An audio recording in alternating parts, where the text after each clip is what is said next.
AITAH for getting engaged to my ex-husband's new GF's ex-husband? Plus all updates. I, 49 female, and my ex-husband 50 male, let's call him Kevin, got divorced, and the straw that broke the camel's back was when I came home with a present for him for our anniversary and he accused me of getting it from whoever I was sleeping with and threw it away. He didn't even open the present, which was a Rolex watch he had looked at multiple times and expressed he liked. I talked to a divorce attorney after this and we filed within a month and he moved out. I told my attorney about this and he wanted to know where he moved out as Kevin wouldn't list his new address. It was revealed he moved in with his new girlfriend 50 female, let's call her Jenny. I actually knew Jenny as our oldest kids have been in the same class since pre-K. I also knew Jenny and her husband, 52 male, let's call him Terry, just got divorced right before us too. It takes a little over a year to finalize the divorce since Kevin couldn't agree to any terms. A few weeks after the divorce, Kevin and Jenny went public with their relationship on a luxury beach trip. Terry sends me a friend request that I quickly accepted. I'll admit, at this moment I was being shallow because he's undeniably attractive. He's 6 feet 3 inches, tan from working outside on his farm, and fit, and he messaged me right after, just asking if I had seen the post and blah blah blah. The conversation quickly turns into making plans to get dinner and drinks one night. It was Kevin's first weekend with the kids, so Terry and I went out. It sounds sappy, but in that moment, I knew this could be something. It felt natural talking to him and like I didn't have to walk on eggshells or tiptoe around things. He was the first person to actually look at me while I'm talking and we agreed on almost everything. I invited him over after we left and we had a few more drinks and watched a sappy love movie and had so much fun making fun of how unrealistic it was. We somehow finished a bottle and a half of wine, so I invited him to stay the night. He offered to sleep on the couch, but I told him he could sleep in the bed since I still wasn't sleeping well because I wasn't used to sleeping alone. The next morning, I made us breakfast and we agreed that we should do this another time and that it was great. As we were eating, Kevin texted me that he was down the road to drop the kids off. Terry rushed to her dressed and left. It felt terrible making him leave like that, and of course, the first thing Kevin asked was about if he saw Terry's truck coming down our road. I told him nope, and he dropped the kids off and left. That was 4 years ago, and shortly after that, Terry admitted to me that he wanted a relationship and I said yes. We kept it private all this time because it's really no one's business to know, as long as we were happy together.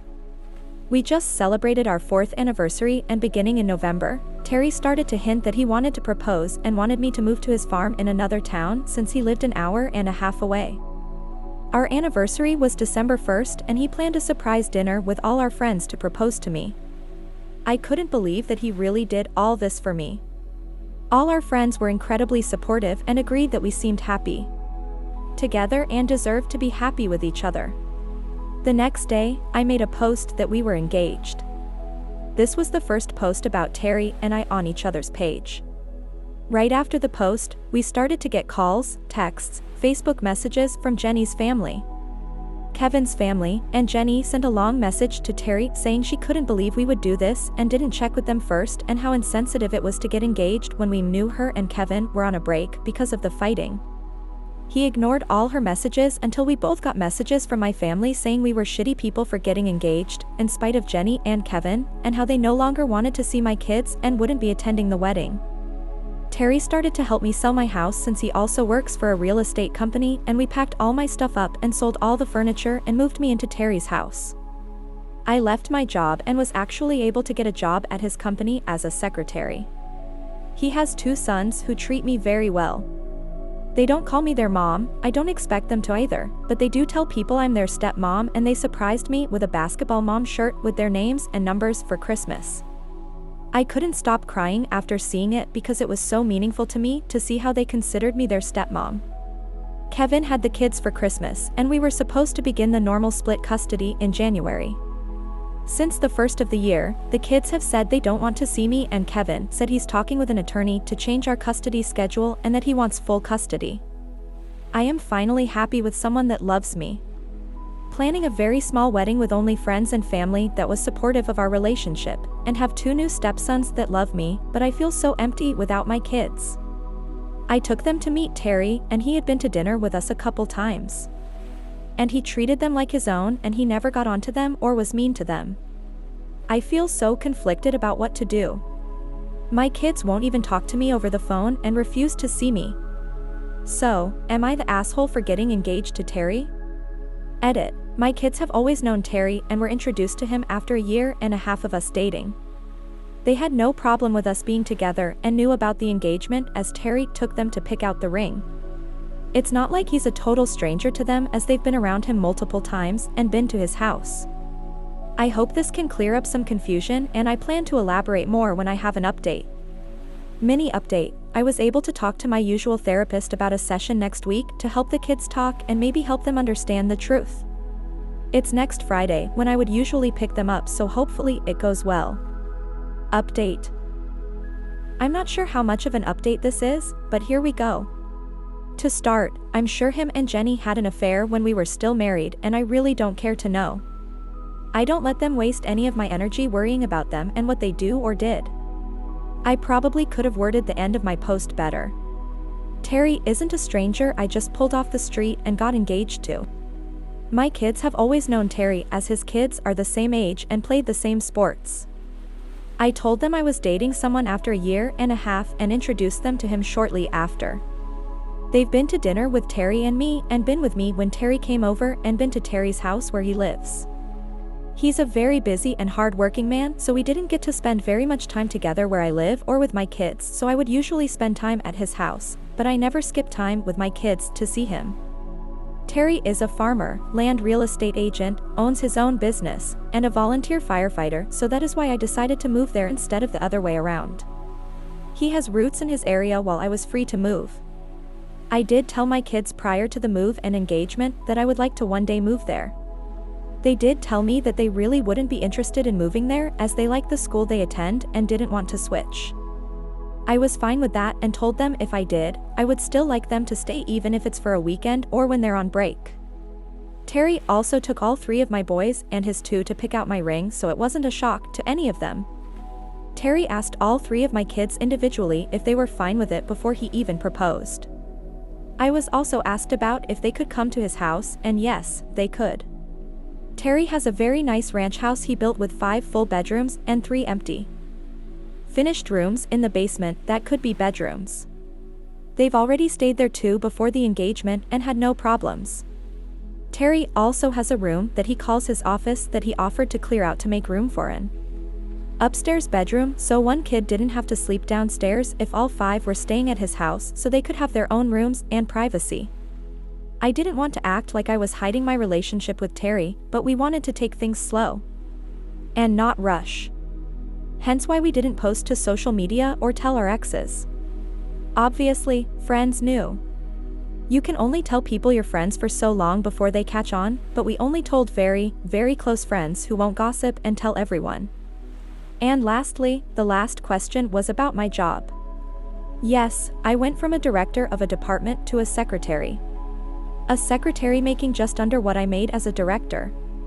You all would be very surprised what small-town local business secretaries make. I'm a secretary/accountant for the land real estate company as well as Terry's business he owns and his farm.